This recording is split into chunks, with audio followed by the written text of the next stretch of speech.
وظائف دے رہا ہوں تاکہ وظائف آپ کے پڑھنے کے لیے جو نئے آئے ہیں وہ بھی اور پرانے بھی.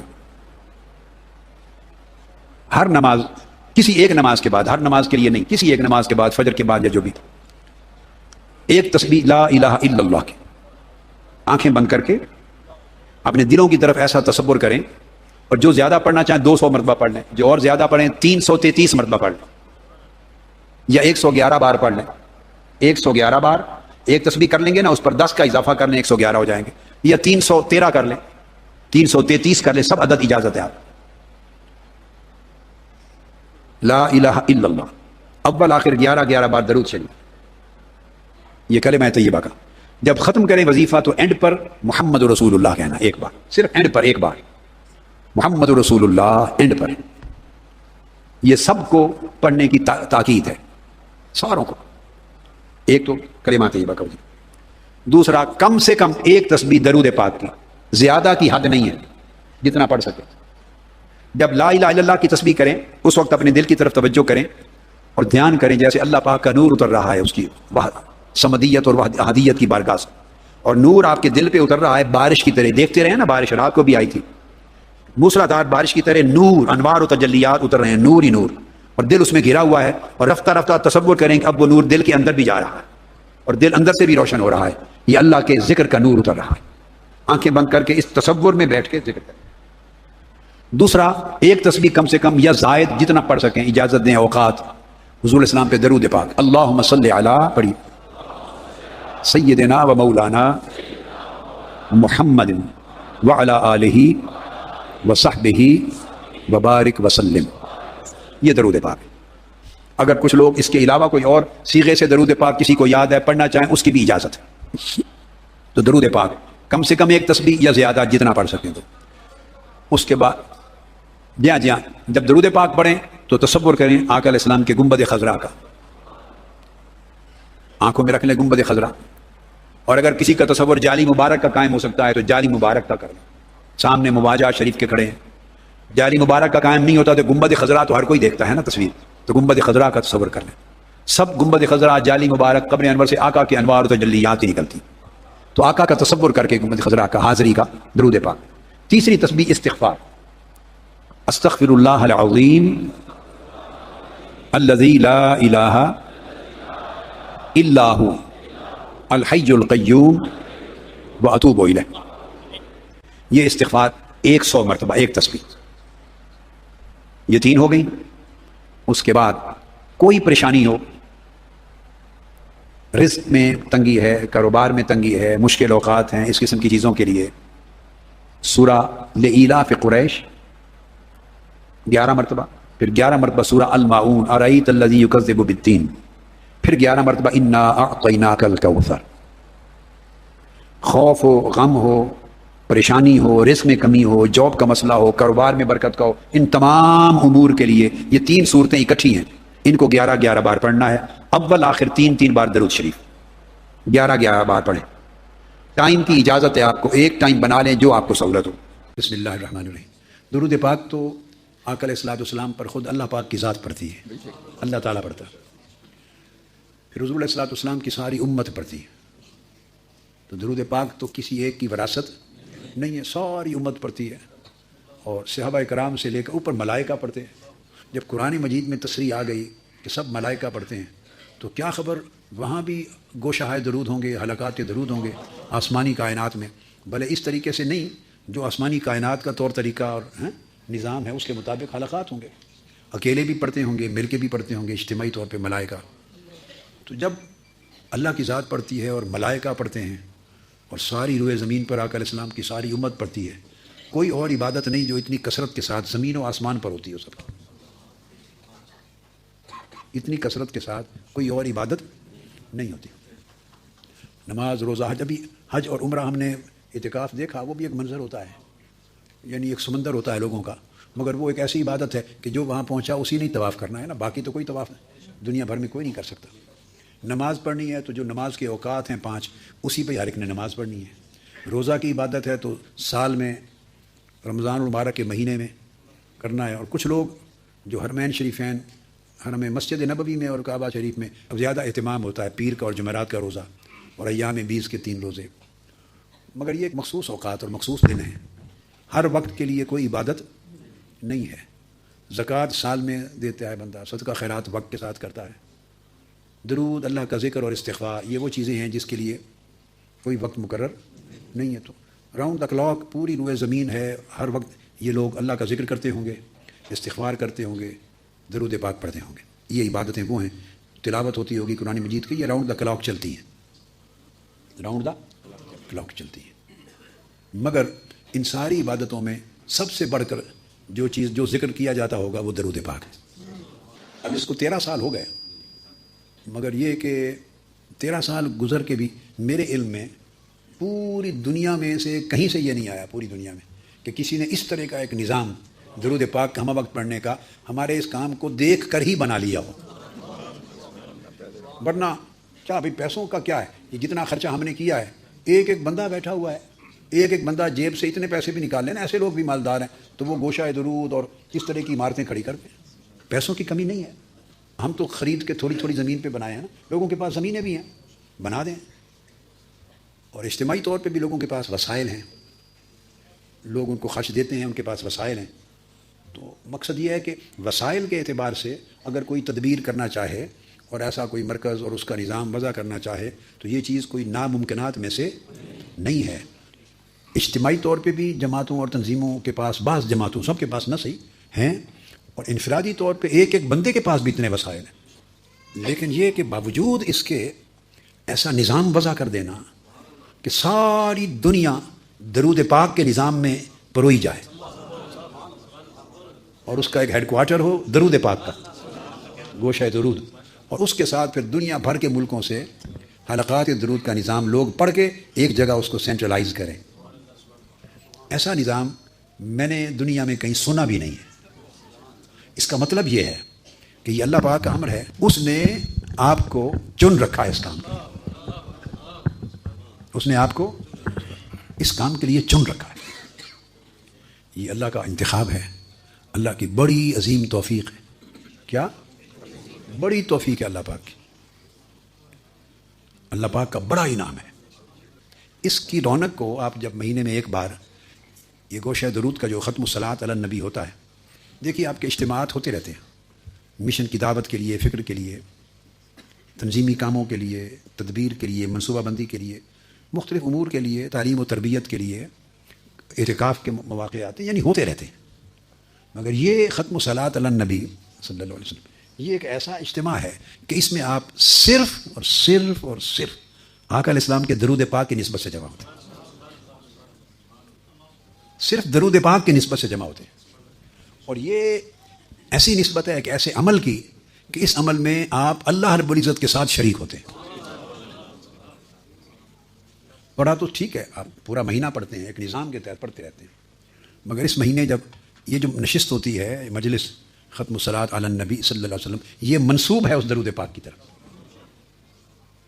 اس میں جمع ہونے کی اور کوئی غرض نہیں ہوتی، دعوت، تبلیغ، تدبیر، تنظیم، منصوبہ بندی، تربیت، فکر، کوئی اور چیز اس کا مقصود نہیں ہوتی۔ جنت میں بھی ممبر لگیں گے اور کرسیاں لگیں گی جب جمعہ کے دن اللہ پاک کے دیدار کی مجلس جمے گی، ہر جمعہ کو ایک مجلس دیدار ہوگی۔ کیا بولیے کیا نام ہوگا؟ یہ کوئی اس کے بینر نہیں لگے ہوئے ہوں گے، نہ کوئی ہولڈنگز ہوں گی، نہ بینر ہوں گے، ایسے لگے ہوئے نہیں ہوں گے، لیکن ایک بات ذہن میں رکھ لیں، میرا دل کہتا ہے کیا جو ریگولرلی درود پاک پورا مہینہ پڑھیں اور مجلس ختم الصلاۃ علی النبی اس نیت کے ساتھ، یہ حضور کے درود پاک کی نیت سے جا رہا ہوں، اس کو ریگولرلی زندگی بھر جاری رکھیں، میرا دل کہتا ہے کہ وہ جنت کی مجلس دیدار کو مس نہیں کریں گے، اس کے ممبر ہوں انشاءاللہ تعالی، اس میں آپ کو شریک کیا جائے گا اور اس کے اندر آپ کو کرسی دی جائے گی۔ اب جب درود پاک پڑھتے ہیں تو درود پاک کا ایک زندگی پہ اثر بھی تو ہونا چاہیے، بولیے، زندگی بھی درود پاک کے تابع گزرنی چاہیے، نہیں یہ بات ہے؟ وہ ذکر کیا ہے جو صرف زبان سے لب ہلیں، ایسے جیسے تسبیح کا دانہ ہلے اور زبان کے لب ہلیں، اور اگر وہ من میں نہیں جاتا اور من پہ اثر نہیں کرتا تو وہ تب بھی قبول ہوگا مگر برکات اور ثمرات کم ہوں گے۔ یاد رکھ لیں، صرف جو درود پاک زبان ہلا کے پڑھتا ہے نا، تسبیح کا دانہ گراتا ہے یا نہیں گراتا، لب ہلاتا ہے مگر پڑھتا ہے الفاظ درود پاک کے، اس کا بھی قبول ہوتا ہے۔ اس طرح کرنے والے ہر نمازی کی نماز کی شیورٹی نہیں ہے کہ قبول ہوگی، کہ جو کھڑا ہو گیا مصلی پر لب ہلا کے پڑھ رہا ہے، معلوم نہیں قبول ہو، اللہ کی مرضی۔ آپ سمجھے نا، درود پاک ایک ایسا ذکر ہے کہ جس نے لب ہلا کے بھی پڑھ دیا اور بہت نیچے نہیں بھی اترا، اس کا بھی قبول ہوگا، اس کا بھی بولیے قبول ہوگا۔ آپ کو اس کا راز سمجھ میں آیا ہے یا ہے؟ ہاتھ کھڑا کریں جس کو اس کا راز معلوم ہے۔ زیادہ کو معلوم نہیں ہے، میں ان کو بتاتا ہوں۔ پھر میں نے کہا صرف لب ہلائے اور درود پاک کے کلمات پڑھے، کیا؟ اور وہ من میں اتنا نہیں بھی گیا، لبوں سے پڑھ دیا، تو میں نے کہا وہ بھی قبول ہوگا۔ درود پاک کسی کا رد ہوتا ہی نہیں ہے، باقی ہر عبادت رد ہو سکتی ہے۔ یعنی کوئی حج کرے تو وہ نہیں کہہ سکتا کہ قطعی طور پہ میرا حج قبول ہے، عمرہ کرے نہیں کہہ سکتا کہ قطعی طور پہ عمرہ، روزہ رکھے، نماز پڑھے، خیرات کرے، صدقہ دے، زکوٰۃ دے، قطعی طور پہ کوئی گارنٹی نہیں دے سکتا کہ میرا یہ عمل قبول ہے۔ صرف ایک عمل ہے درود پاک، یہ جو پڑھے وہ گارنٹی ہے اس کی کہ قبول ہے۔ اب اس کا راز سمجھنا چاہتے ہیں آپ؟ بولیے۔ بڑا آسان ایک راز بتا دیتا ہوں، باقی اس کے علاوہ بھی بہت بڑے بڑے راز ہیں، بہت راز ہیں، مگر ایک سادہ سا راز جو آپ کو ایک سیکنڈ میں سمجھ آ جائے گا اور بھولے گا نہیں۔ وہ کیا کہ یہ رد ہوتا ہی نہیں کہ آپ پڑھیں درود پاک، اللہم صلی علی سیدنا محمد۔ اب پہلے لفظ کیا ہیں؟ پھر اونچی آواز سے پڑھیں، صلی علی سیدنا و مولانا محمد۔ یہ درود پاک شروع ہوتا ہے کہ اے اللہ تو ہمارے آقا و مولا حضرت محمد پہ درود پڑھ۔ یہ درود پاک کہ پہلے الفاظ کیا ہیں؟ اللہم، اے اللہ۔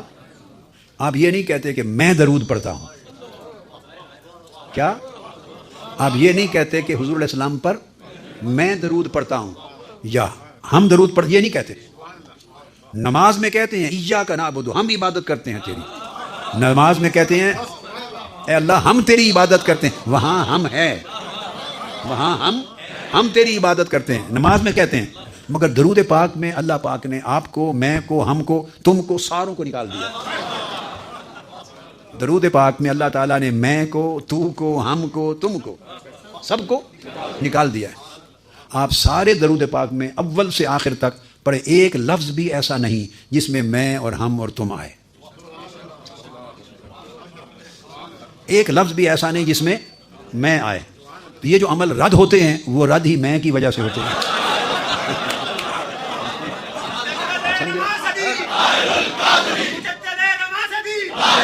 اب دیکھو نا، یہ جو عمل قبول نہیں ہوتے، یہ جو عمل قبول، کون سی شے ہے جو انہیں قبول ہونے سے روکتی ہے؟ وہ کیا ہے؟ میں ہی ایک چیز ہے جو کسی بھی عمل کو قبول ہونے سے روکتی ہے۔ اپنے محبوب پر درود پاک کے عمل میں سے اللہ پاک نے میں کو خود نکال دیا۔ جس نے قبول ہونے سے روکنا تھا وہ ہے ہی نہیں اس میں۔ آپ میری بات سمجھیں، جس نے قبول ہونے سے روکنا تھا وہ اس میں ہے ہی نہیں، نہ میں ہے نہ ہم ہے۔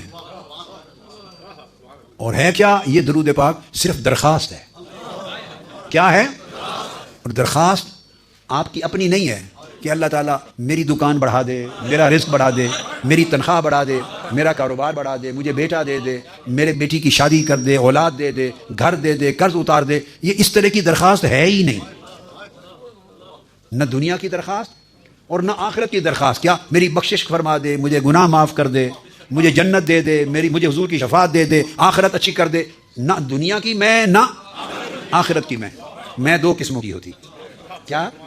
دنیا کی میں اور آخرت کی میں۔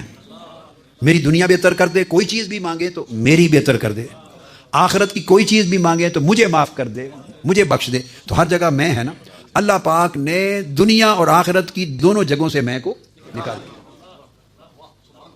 اب دعا بھی جو ہے اس میں بھی یہ اللہ پاک نے ربنا آتنا فی الدنیا حسنہ وفی الآخرۃ حسنہ وقنا عذاب النار۔ اے ہمارے رب ہمیں عطا کر، ربنا آتنا ہمیں دے، دنیا میں بھی اچھائی اور بھلائی اور آخرت میں بھی بھلائی اور اچھائی دے، وقنا، اور ہمیں دوزخ کے عذاب سے بچا۔ دیکھیں نا دعاؤں میں بھی میں اور ہم رکھی ہے اللہ نے، ربنا فاغفر لنا، ہمارے رب ہمیں معاف کر دے، ربنا فاغفر لنا ذنوبنا وکفر عنا سیئاتنا وتوفنا مع الابرار، اے اللہ ہمیں معاف فرما دے بڑے گناہ، اے اللہ ہمارے چھوٹے گناہ معاف فرما دے، ہمیں نیکوں میں شامل کر دے۔ یعنی جو بھی دعا لیں اس دعا میں بندہ اپنی درخواست کرتا ہے، میری بات سمجھے، جو دعا اٹھا لیں ہر دعا میں بندہ اپنے لیے مانگتا ہے اللہ سے، اور شروع ہوتا ہے اللہم سے۔ درود پاک ایک ایسی دعا اور درخواست ہے، اس میں بندہ اپنے لیے کچھ مانگتا ہی نہیں، اپنے لیے سرے سے مانگتا ہی نہیں ہے، رد کہاں سے ہونی ہے؟ کون سی چیز نامقبول ہوگی؟ اس نے اپنے لیے مانگا ہی کچھ نہیں، اور جس نے نامقبول کرنا تھا، رد کروانا تھا، وہ میں اس میں ہے ہی نہیں، اور اپنے لیے نہ دنیا مانگی نہ آخرت مانگی۔ اس کو کہتے ہیں تجرید۔ توحید کا بھی کمال درجہ ہے جس میں بندہ اپنے آپ کو مٹا دیتا ہے، اپنا نام و نشان ہی مٹا دیتا ہے۔ درود پاک ایک ایسی چیز ہے جس میں بندہ اپنا نام و نشان مٹا دیتا ہے، ایسی تربیت ہے۔ تو کہتا کیا، اے اللہ تو ہمارے آقا پہ درود بھیج، یہ درخواست کی نا، وہ جواب دیتا ہے میرے بندے تو پیدا بھی نہیں ہوا تھا میں تب سے بھیجتا ہوں۔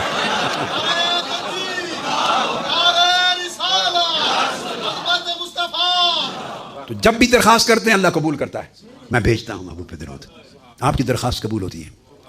اب وہ ذات دیکھتی ہے، اور آقا علیہ السلام کی ذات بھی دیکھتی ہے کہ یہ میرے بندے نے باقی تو ساری زندگی اور ہر روز صبح و شام ہر نماز کے اندر بھی اور باہر سب دعائیں کی اپنے لیے، یہ ایک دعا میرے امتی نے ایسی کی جس میں اس کے اپنے لیے کوئی مانگا ہی نہیں، اس نے میرے بلندی درجات کی، میرے اوپر درود بھیجنے کی درخواست کی، تو وہ بھی راضی، آقا بھی راضی۔ اس لیے میرا دل کہتا ہے کہ اس التزام کو کرنے والے اور دائماً اس میں شریک ہونے والے، اس نسبت سے اور اس کو جاری رکھنے والے جنت میں اللہ پاک کی بارگاہ کی مجلس دیدار میں ضرور شریک ہوں گے انشاءاللہ تعالی۔ اور اگر اللہ پاک کو قبول ہوا، آپ تو اچھے لوگ ہیں، نیک لوگ ہیں، جائیں گے ہی جائیں گے۔